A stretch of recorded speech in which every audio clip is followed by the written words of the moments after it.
Welcome to Dory Cote on Shamanism, a weekly podcast that explores one theme in shamanism throughout each month. Get comfortable, have a seat, and let's get started. This is episode number 26 of my ongoing podcast on the topic of shamanism. And this particular episode is about shamanic extraction.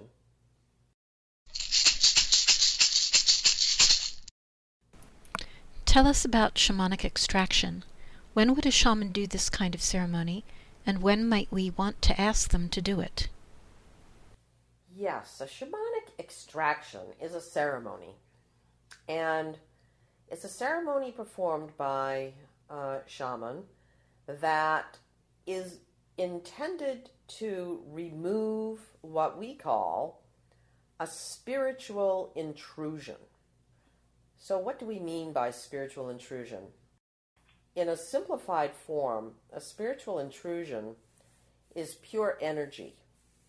It is not a form. It's not like having spirit of somebody else stuck to you. It is just pure energy.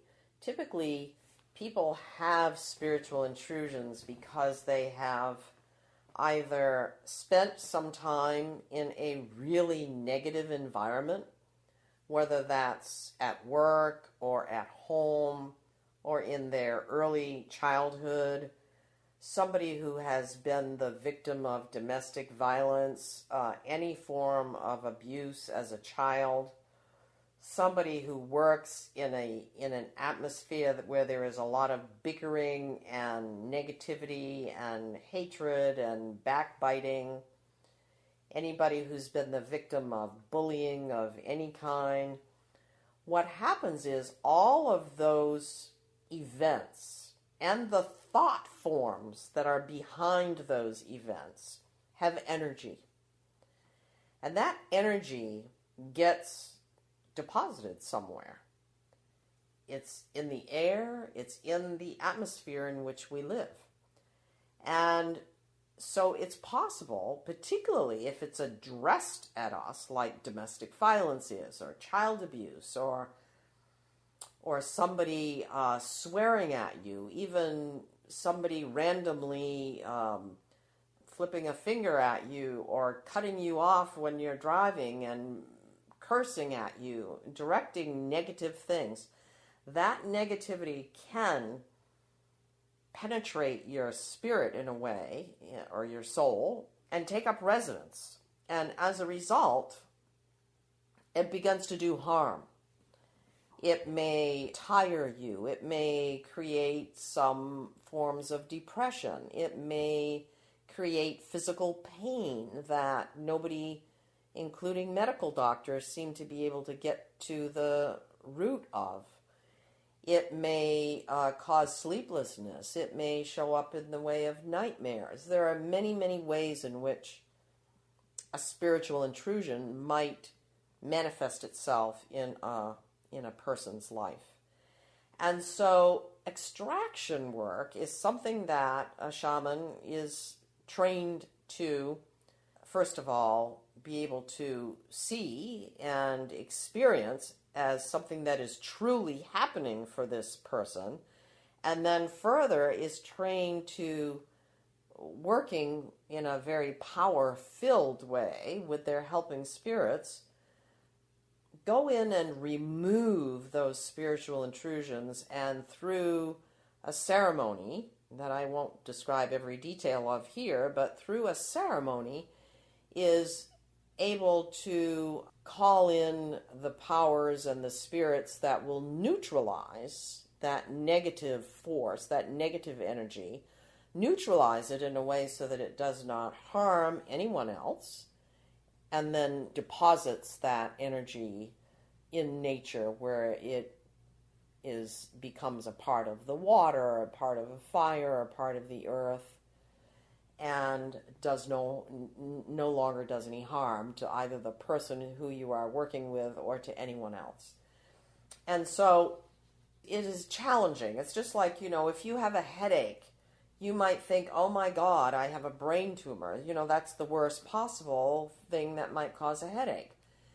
The same is true with, somebody diagnosing themselves as needing extraction work. Sometimes people feel they have an intrusion, or they're aware that something has happened to them and it's likely they have an intrusion as a result.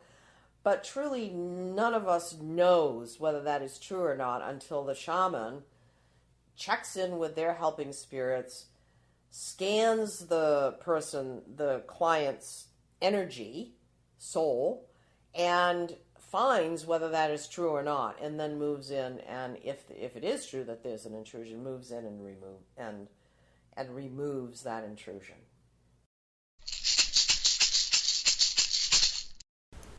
How is the energy of an intrusion different from the energy of another person being stuck on you? Yes, the major difference is that in an intrusion, we are talking simply about pure energy. It doesn't have form. It's just an indistinguishable blob of energy. It might be huge, it might be small, it might permeate a big part of a person's body, or it might just permeate one small area, like, their right wrist or something like that. When we're talking about the energy of another person being stuck on you, then we're talking about something completely different. And that is typically a situation in which you've been in a contentious relationship with somebody, or you have an encounter with somebody, and that person's spirit has become literally like attached, almost like through an umbilical cord to you, and is sucking energy from you on an ongoing basis. That could be somebody who is alive, or it could be somebody who is deceased. That is a completely different kind of ceremony. Typically in many shamanic practices, including mine, that would be part of a soul retrieval ceremony, where the spirit of the other person who is being stuck to you is dealt with in a very loving and compassionate way, and is guided to let go and be in another space where they will not be robbing, in this case, your client, of their vital force energy. So it's a pretty different situation from an intrusion.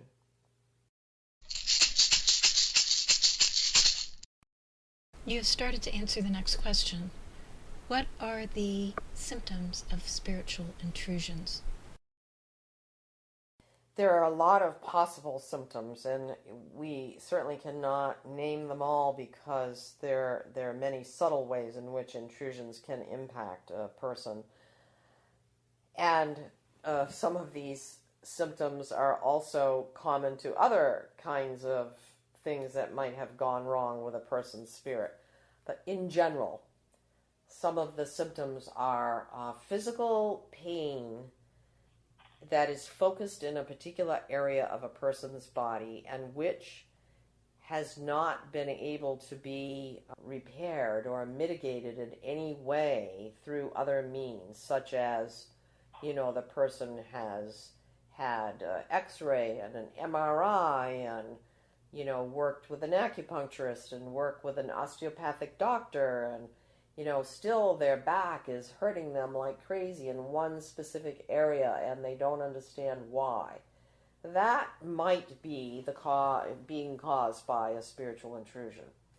Other ways are sadness, depression, inability of feeling any kind of hope for a future, feeling weighted down, like there's something just like you're carrying more weight than you should be. And I'm not talking about physical weight, just like this burden that you cannot seem to shake off. It could also manifest itself in the form of sleeplessness or nightmares. The list is kind of endless, but I've named the most major, I believe.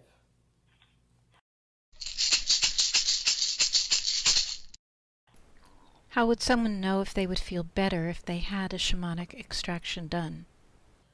One can never be sure or be guaranteed. I mean, I never, guarantee a client, oh, do this and you're going to feel like new, everything's going to be all better. However, if somebody has a sense that there is something going on with them that is somewhat nameless and does not seem to be capable of being addressed with other modalities that they've tried, then in all likelihood, the shamanic extraction work is going to help, or some other shamanic healing piece is going to help. There's no way of 100% knowing, and I would say that, if you don't know anything about shamanism and you've never tried seeing a shaman and you have some kind of relentless pain or fatigue or malaise, a general sense of carrying a burden. Sometimes people with chronic fatigue or fibromyalgia, those other kinds of new, when I say new, like more modern time illnesses, are helped a great deal by shamanic extraction. So, I guess I'm just coming back around to saying there's no way of guaranteeing that somebody would feel better, but if you have a sense that perhaps shamanic extraction could help you, then I would say I would pursue it. When you do shamanic extraction work, do you usually know where the intrusion came from? And does the extraction work help to keep your client from picking up the intrusion again? That's a good question. The shamanic practitioner is in a very, very deep altered state and merged with a helping spirit when they're doing extraction work, whether they do it in person or they do it long distance, which is also possible. Extraction work can be done with the person not even being present in the room. Usually, a practitioner would not know in the process of doing the extraction work what the source of the intrusion is. Whether, it came from this event or this time or that time.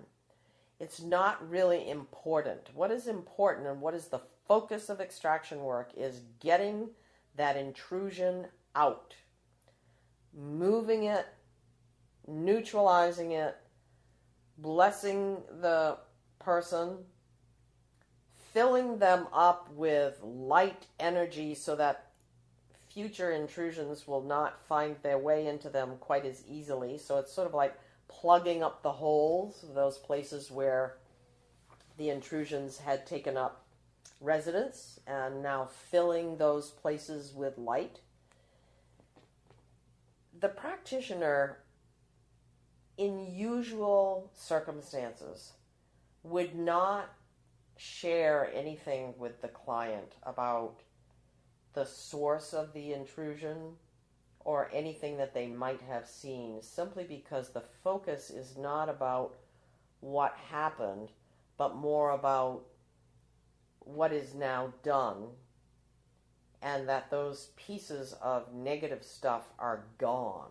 So there is no focus on the negative. It's all focused on you had some things in you that did not belong to you, and now they are gone. And we have filled you with light and love and compassion, and that negative energy, that spiritual intrusion, will not come back. So that is in general the way extraction work should be being addressed by a good shamanic practitioner.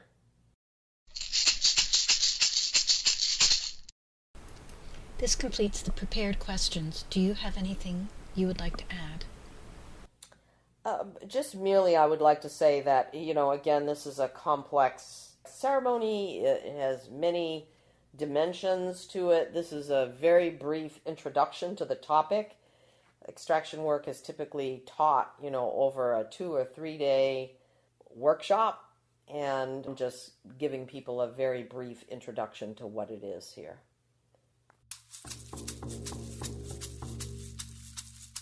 Thank you for listening to Dory Cote on Shamanism. We'd love to hear your thoughts, stories, reactions, and questions. Come on over to dorycote.com and join the conversation. And tune in next week for more on this subject, or next month for a new subject. You can subscribe to this podcast in iTunes or sign up on dorycote.com to receive notices when the podcasts are posted. That's Dory, D-O-R-Y, and Cote, C-O-T-E.com. Drumming and rattling by Dory Cote and Terry Morgan. Technical assistance and audio production by JillHackett.com. And this is Susan Savelle, wishing you many blessings in your life. We hope to have you join us next time.